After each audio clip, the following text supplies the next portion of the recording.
Hello అండి, నేను మీ దిలి. ఈరోజు మదర్స్ డే కదా.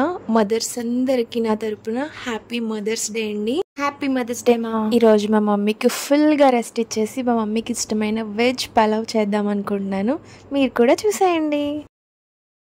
నేను 1.5 kg రైస్ తీసుకున్నానండి. ఆల్రెడీ నానబెట్టేసి పక్కన పెట్టేశాను. ఇలా పెద్ద గిన్నె పెట్టుకొని ఇందులో ఆయిల్ వేసుకొని ఫస్ట్ బిర్యానీ ఐటమ్స్ అన్నీ వేసేసానండి. తర్వాత ఇది బ్రౌనిష్ కలర్లోకి వచ్చిన తర్వాత ఇందులో ఆనియన్స్ అండ్ గ్రీన్ చిల్లీ వేసుకుందాం. ఇవి కూడా లైట్ బ్రౌనిష్ కలర్ వచ్చేంత వరకు ఫ్రై చేసుకొని ఇందులో నేను ఒక 2 స్పూన్స్ అల్లం వెల్లుల్లి పేస్ట్ యాడ్ చేస్తున్నాను. అల్లం వెల్లుల్లి పేస్ట్ ఫ్రెష్గా చేసుకొని వేస్తేనే చాలా టేస్టీ ఉంటుందండి. ఫ్రిడ్జ్లో పెట్టుకొని స్టోర్ చేసింది వేయకుండా అప్పటికప్పుడు ఫ్రెష్గా వేసుకొని యాడ్ చేయండి. నెక్స్ట్ మనం వెజ్ పలావ్ చేస్తున్నాం కాబట్టి క్యారెట్, పొటాటో ఇది బాగా కలుపుకోండి. నేను ఇక్కడ కర్రీ వండుతుంటే పక్క నుంచి మా మమ్మీ చికెన్ కర్రీ కూడా చాలా బాగా చేశారు.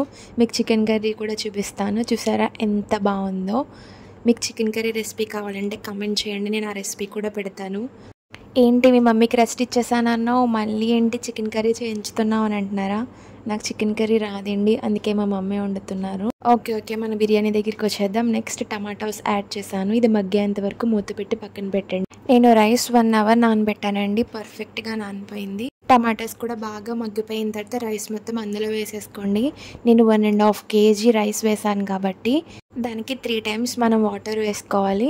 ఎంతైతే మనం మెజర్ చేసామో దాంతోనే వేసుకోండి.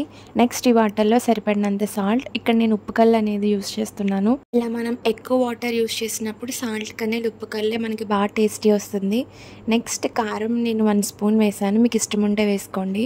నెక్స్ట్ బిర్యానీ చేస్తున్నాం కాబట్టి బిర్యానీ మసాలా, నెక్స్ట్ గరం మసాలా. మీ దగ్గర ఈ స్పైసెసే కాకుండా ఏమన్నా ఉంటే కూడా యాడ్ చేసుకోండి. Next secret masala. ఎన్ని చెప్తున్నావు, ఆ సీక్రెట్ మసాలా ఏంటో చెప్పవా అని అంటారా? ఏం లేదండి, ఆల్ బిర్యానీ స్పైసెస్ని ఒక్కసారి ఫ్రై చేసి మిక్సీ పట్టాను, అంతేనండి. ఇందులో సీక్రెట్ ఏముందంటారా? నెక్స్ట్ కొత్తిమీర, పుదీనా యాడ్ చేసుకొని బాగా మిక్స్ చేసి సాల్ట్ ఏమన్నా సరిపోకపోతే ఇప్పుడే చెక్ చేసుకొని సాల్ట్ కూడా యాడ్ చేసుకోండి. మీకు స్పైసెస్ ఏమన్నా తక్కువైనట్టు అనిపిస్తే స్పైసెస్ కూడా యాడ్ చేసుకోండి. మిడిల్లో ఒకసారి ఇలా చెక్ చేసుకుంటూ ఉండండి, అంతేనండి. మన బిర్యానీ చూసారా ఎంత పర్ఫెక్ట్గా కుక్ అయిందో, చాలా బాగా వచ్చిందండి. మీరు కూడా ట్రై చేయండి. అవును, మీలో ఎంతమంది రైతా ఫ్యాన్స్ ఉన్నారు నాకు కమెంట్ చేయండి. చాలామందికి బిర్యానీలో చికెన్ కర్రీ కన్నా రైతా అంటేనే చాలా ఇష్టం కదా. నా ఫ్రెండ్స్కి కూడా రైతాతో అంటేనే చాలా ఇష్టం. ఏ మ్యారేజెస్కి వెళ్ళినా ఫస్ట్ నేను రైతానే ప్రిఫర్ చేస్తాను, నాకు కూడా చాలా ఇష్టం. అంతేనండి, మన biryani, chicken curry, raita ready. ఇప్పుడు నేను మా మమ్మీ కలిసి కుమ్మేస్తాం.